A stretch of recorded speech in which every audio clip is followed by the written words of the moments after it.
빛을 전한 사람들 104강 억울한 일을 당하고 있다면 이라는 제목으로 말씀을 나누도록 하겠습니다. 이스라엘의 두 지파인 갓과 르우벤 지파 그리고 므낫세의 지파 중에 반은 요단강을 함께 건너기 전에 그들의 땅을 받았습니다.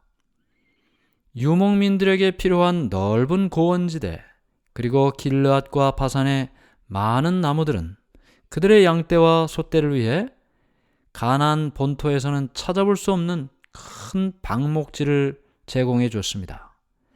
그래서 그들은 이미 배정받은 이 땅을 보면서 만족해했습니다. 이 땅에 정착하기를 원했던 것이죠.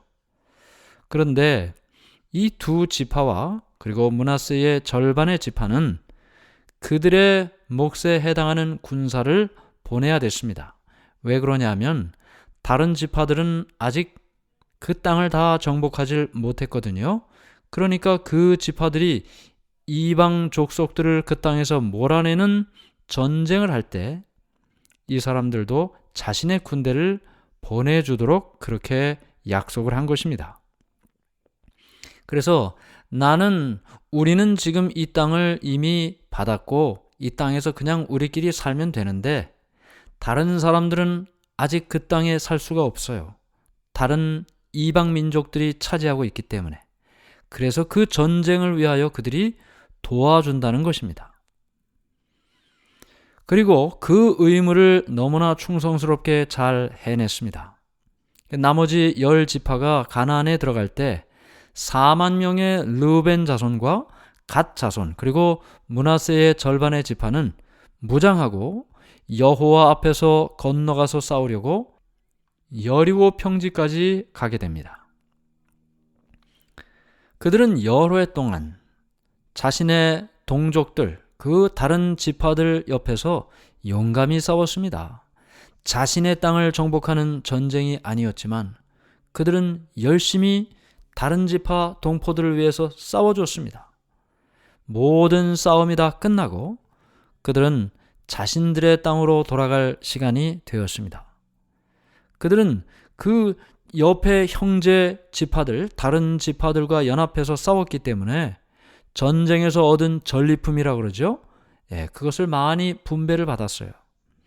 많은 재산이 또 심이 많은 가축이 은금 동철 많은 의복을 받게 됩니다. 그것을 가지고 그들의 땅으로 돌아가게 됐습니다. 그래서 그것을 가지고 가서 집에 있는 가족 그리고 남아있는 여러 사람들과 또 나눌 계획을 가졌던 것입니다. 그런데 그들이 살고 있는 땅은 하나님의 성소에서 멀리 떨어진 곳입니다. 여호수아는 그들이 떠나가는 것을 바라보았습니다. 그런데 여호수아는 그들을 바라보면서 그들이 고독한 유랑 생활 중에서 그들이 가는 곳곳에 우상 숭배하는 이방 족속들이 살고 있는데 그들의 우상 숭배의 관습에 빠지지 않을까 마음속으로 걱정스러운 생각을 하면서 그들을 보냈습니다. 그런데 불길한 예감은 틀리지를 않죠. 이상한 소식이 들려왔습니다. 이스라엘 백성들이 기적적으로 강을 건넌 그 요단 강변에서 멀지 않은 곳에 두 지파와 또 므낫세의 절반의 지파는 실로의 번제단과 비슷한 큰 제단을 쌓았습니다. 우리가 아는 것처럼 하나님의 율법은 성전 이외에 다른 예배하는 곳을 세우는 것을 금지했습니다. 그리고 그렇게 하는 자는 사형에 처하도록 했습니다. 만일 그들이 세운 제단이 하나님께 예배드리는 그런 목적이라면 그것은 용서받을 수가 없는 것이었습니다. 또 그 백성들이 참 신앙에서 돌아선 일인 것입니다. 백성들의 대표자들이 실로에 모였습니다. 성막이 있는 성소가 있는 실로에 모였습니다. 그들은 흥분하고 분노하면서 그 죄를 지은 사람들을 대항해서 싸움을 하자고 제안을 했습니다. 그런데 그 여러 분노와 감정적인 상황 속에서도 신중하게 생각하는 사람들이 있었습니다. 그들이 뭐라고 얘기를 했냐면, 먼저 대표자들을 보냅시다.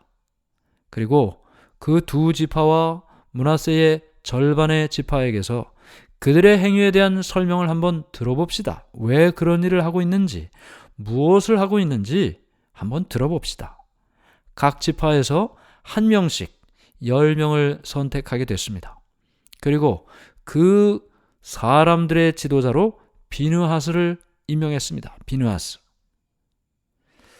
이 두 지파와 므낫세의 반 지파가 그렇게 의심을 받을 행동을 하면서 아무런 설명도 없었어요. 누구나 의심했습니다. 하나님께 예배 드리는 것은 실로에서 해야 하는데 저 엉뚱한 장소에서 제단을 쌓고 예배를 드린다? 이건 대단히 잘못된 일이죠. 그런데 정작 그 일을 한 그 사람들은 아무 설명이 없었습니다.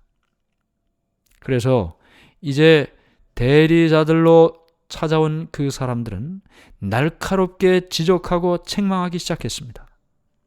그들에게 하나님께 반역했다고 이야기했어요. 그리고 광야 생활하는 중에 우상 숭배하며 부도덕한 일을 했던 사람들이 어떤 결과를 가졌었는지를 또한 이야기했습니다.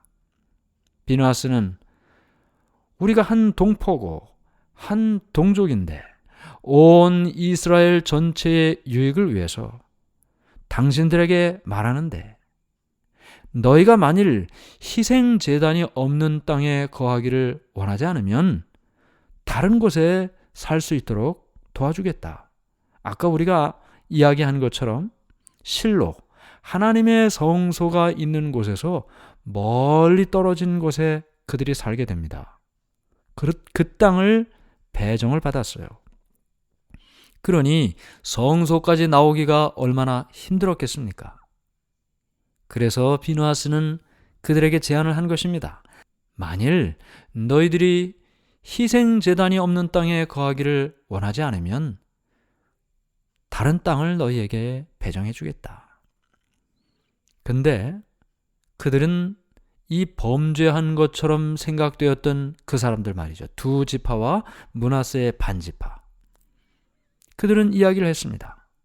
우리가 이 제단을 세운 것은 희생 제물을 드리려 한 것이 아닙니다.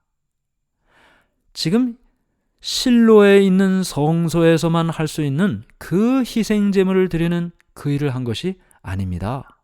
다만 우리는 요단강에 의해서 성소로부터 멀리 떨어져 분리되어 있는데 우리가 다른 지역에 있는 이스라엘 동포들, 하나님을 믿는 우리의 동족들, 그들과 똑같은 신앙을 가졌다는 사실을 이런 일들을 통해서 우리 스스로도 알고 주위에 있는 사람들도 알고 우리의 후손들도 그 사실을 배우도록 하기 위해서 이와 같은 일을 한 것입니다.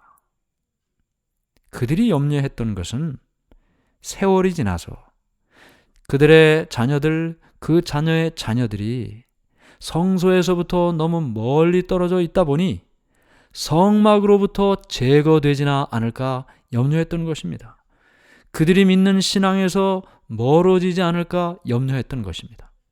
그래서 실로에 있는 여호와의 제단의 모형을 따라 제단을 세운 이것은 거짓 예배를, 우상 숭배를 드리기 위함이 아니고 살아계신 하나님을 기억하게 하기 위해서 우리가 세운 것이라고 그렇게 이야기를 했던 것입니다.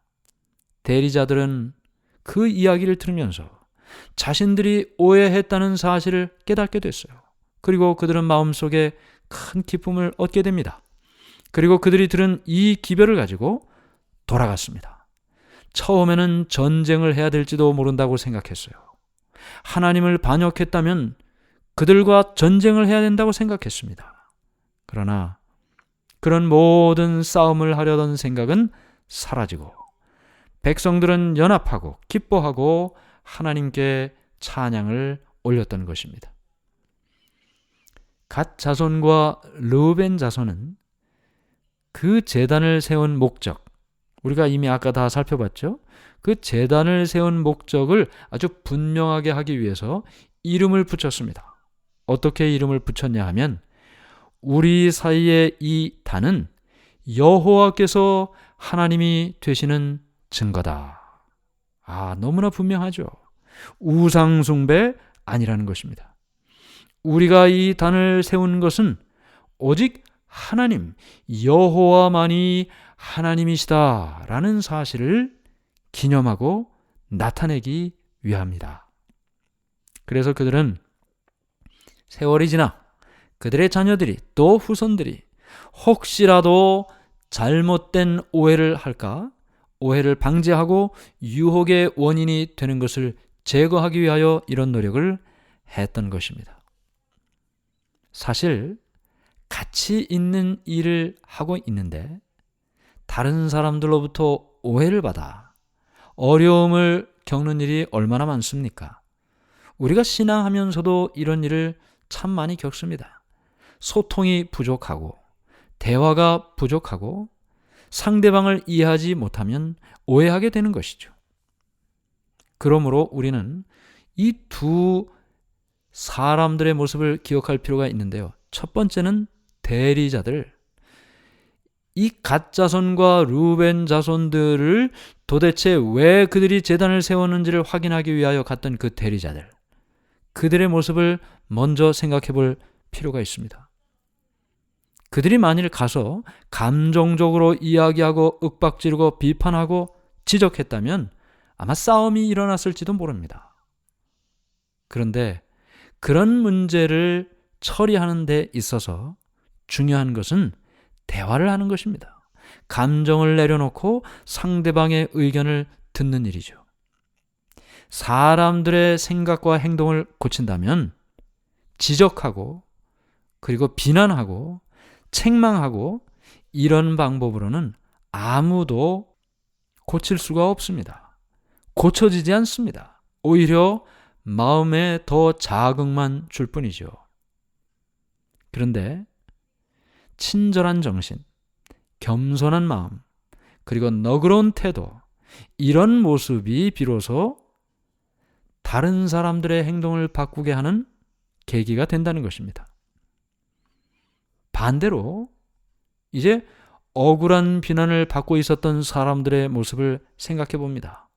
르벤 족속, 또 그 동료들이 나타낸 지혜는 우리가 본받을 필요가 있습니다. 우리가 정직하게 노력해요. 최선을 다합니다. 우리는 잘못한 것이 없어요. 그런데도 잘못된 판단을 받을 때 있습니까? 비난을 받을 때가 있습니까? 오해를 받을 때가 있습니까? 있습니다. 있을 뿐만 아니라 그런 경우가 너무나 많이 있죠. 그때 여러분들은 어떻게 하시나요? 억울한 일을 당하면 말이죠.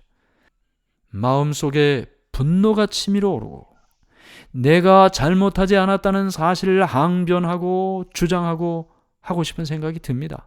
자신을 방어하고 싶은 생각이 듭니다. 그런데 그들은 어떻게 했나요? 그들도 역시 대화를 했습니다. 먼저 상대방의 이야기를 들으려고 했습니다. 그들이 왜 왔는지 그 이야기를 들으려 했습니다. 물론 그들이 오해를 받았다는 사실을 알게 되었습니다. 그러나 그것을 충분하게 설명을 하는 과정을 가졌던 것입니다. 그 과정을 통해서 자신들이 결백하다는 사실이 나타나게 됐습니다. 결국은 이 양쪽의 모습은 한쪽도 감정적으로 비판하거나 감정적으로 대응하지 않고 서로 상대방을 배려하고 대화하고 상대방의 말을 먼저 듣는 일을 통해 무엇이 진실인지를 서로 알게 된 것이죠. 이런 과정을 통해서 억울한 비난 아래서도 진실하고 정직한 사람들은 침착하고 또 사려 있게 행동할 수가 있는 것입니다. 하나님께서는 누구보다도 우리를 잘 아십니다. 사람들은 오해할 수 있어요. 그러나 하나님은 오해하지 않으십니다. 우리를 너무나 잘 아시죠. 그러므로 우리는 하나님의 손에 우리의 사정을, 우리의 마음을, 우리의 삶을 내려놓고 인내하고 참고 기다리고 대화하며 모든 과정을 해결할 수가 있는 것입니다.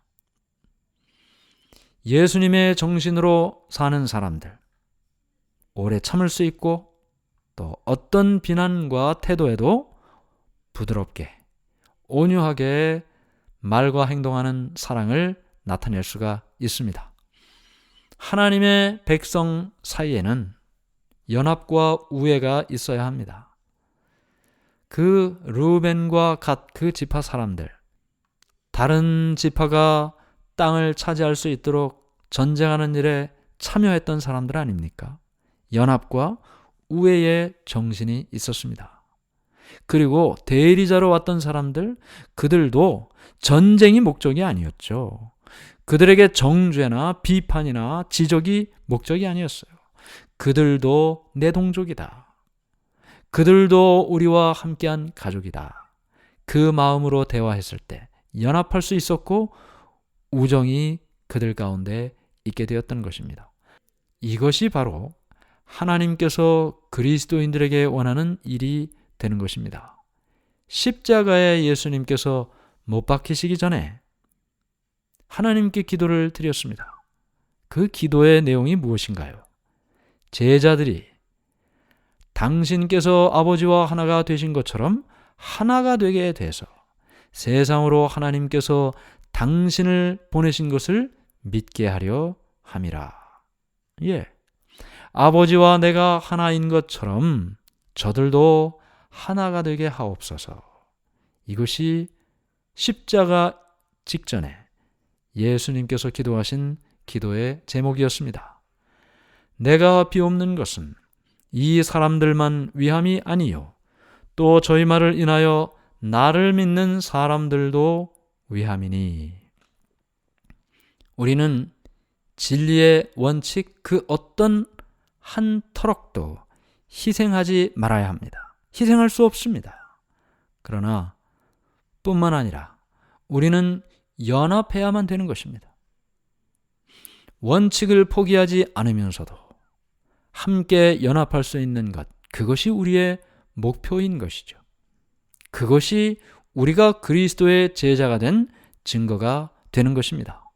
요한복음 13장 35절에 예수님께서 말씀하셨습니다. 너희가 서로 사랑하면 이로써 모든 사람이 너희가 내 제자인 줄 알리라.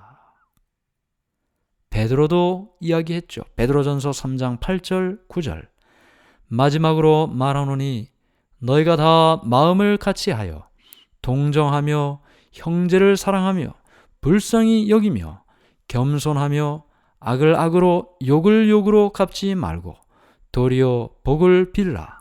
이를 위하여 너희가 부르심을 받았으니 이는 복을 이어받게 하려 하심이라. 오늘 우리는 오해받을 뻔한 상황에서도 사랑으로 연합한 그들의 모습을 보았습니다.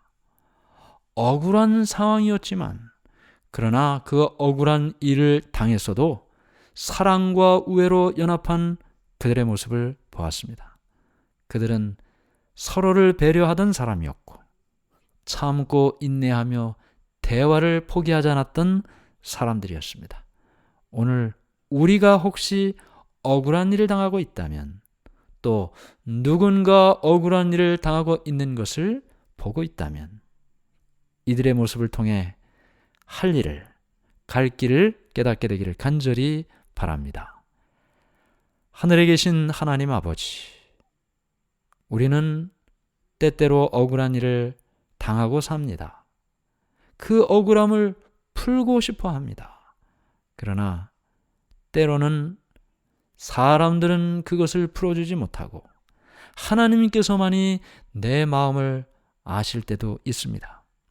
오늘 우리의 마음속에 하나님께서 내 마음을 아시니 내가 이 땅에서 억울한 일을 당해도 참고 인내하고 하나님께서 우리의 마음을 풀어주실 그 일을 감사하며 살게 해 주시옵소서. 또 누군가 억울한 일을 당하고 있다면 그들의 그 억울한 일을 풀어주는 사람, 들어주는 사람, 우애와 연합을 이루어가는 사람, 우리 모두가 그 사람이 되게 해 주시옵소서.